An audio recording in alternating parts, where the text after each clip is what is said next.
Just trying to survive and learn to love along the way by Foreplay on AO3. Episode 110, Chapter 110 of Meetings and Dragons.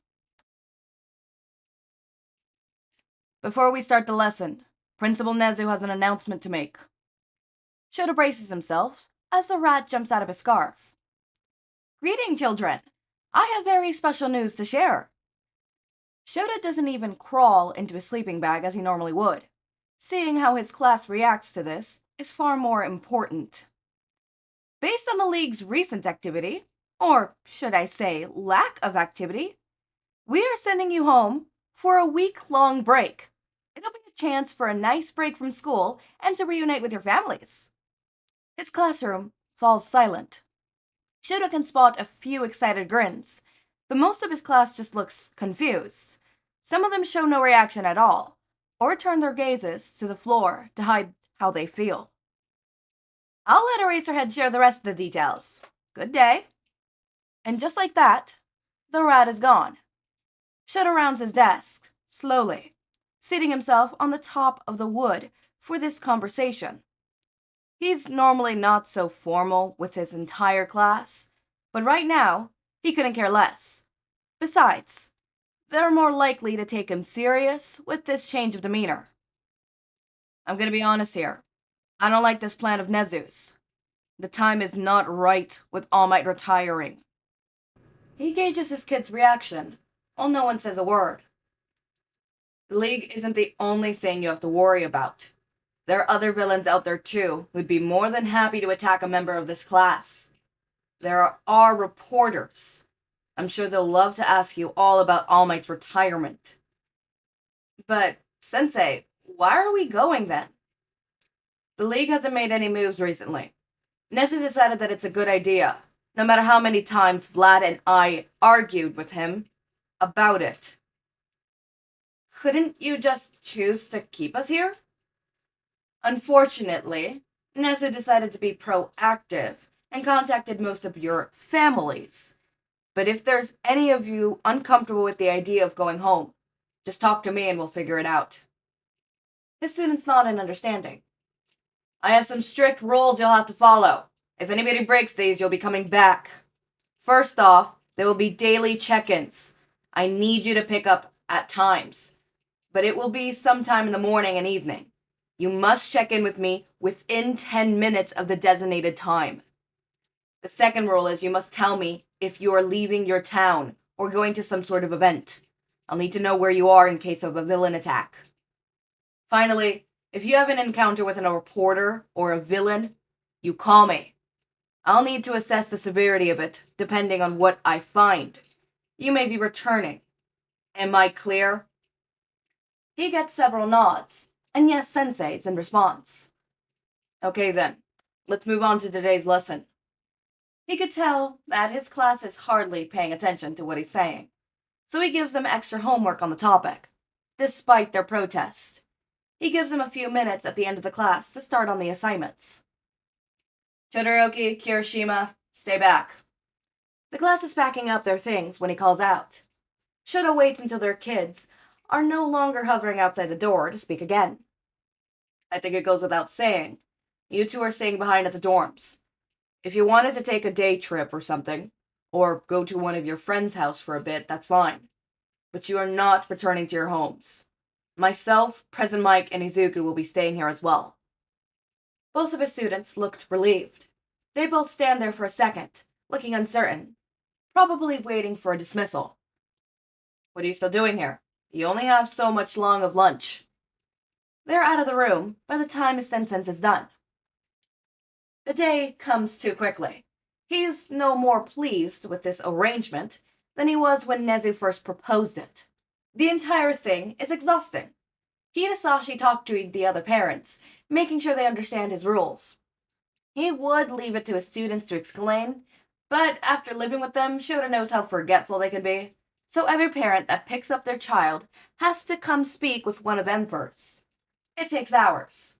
Most of them ask questions, while some of them are really good, and they're glad they were asked. Some parents ask him completely ridiculous things, And of course he has to sit through them because maybe they're working their way to getting more important ones. Finally, Bakugou's mother is the last to leave. She's had far too many questions, but Shouta cuts her a little slack considering what the kids are even at the dorms in the first place. He needs a nap, but first, he needs to check on his remaining kids. He doesn't bother checking the common room for them. He hasn't seen them all day today. And he's been in and out of that room escorting parents to his office, so he checks into each of their rooms and finds nothing. Maybe he'll just find them on the cameras and make sure that they're okay. They probably went to train or something, and Shouta doesn't have the energy to make his way to the training buildings. He makes a hasty retreat to his apartment. When he gets there, he pulls out his key, but finds there's no reason to. The door is unlocked. Shouta creeps in, silently closing the door behind him. There's noise coming from the living room, so he heads in that direction. What he finds makes him pause. All three of his kids that stayed behind are there. Izuku must have invited them up, and now they're sprawled on his couch, watching the family favorite, How to Train Your Dragon. He came in right at the end, catching the credits. He's about to announce that everyone is gone when Kirishima speaks up. Izuku, have you seen the second one? There's a second? His son looks genuinely surprised. Shouta honestly forgot there was. He never actually watched that one, too afraid to ruin the magic of the first. Yes, and a third. Todoroki looks serious when he responds. We can watch them now. I'll go grab them from my room. Kirishima jumps up from the couch and runs from the room, barely avoiding a collision with Shouta on his way out. Maybe his nap can wait a bit. Shouta rounds the corner and takes a seat at the end, right next to his son. At the same moment, Hizashi emerges from the kitchen. He looks surprised to see him there. The look gives him away. Traitor, watching my favorite movie without me? How could you? You were still in a meeting. The kids asked me to join, and how could I refuse? Shouta rolled his eyes and accepted the mug of tea his husband shoves at him. I guess I can forgive you. The couch is not meant for 5 people, but they make it work. His students seem to have no issue about being squashed up next to one another. Hizashi ends up far away from him, all the way on the other end of the couch next to Kirishima, leaving Todoroki in the middle. Shouta didn't think he'd be happy about all the physical contact, but he seems pleased with the way the other kids are pressed against him. Once everyone is settled in with blankets and mugs of hot chocolate, Shouta hits play. Okay, this is something that I just now figured out. The placement of my mic is volumes, right? The placement of my mic speaks volumes, okay? So how my mic is right now, this is the regular way that I have it now, right? Except I was always like, okay, what changed between now and back then when I started? Because like I'm listening to the way that my videos were back then. It was so quiet and echoey and it was weird, right? I was like, I don't understand why my videos are so like that, right? What did I do? Because I didn't change much.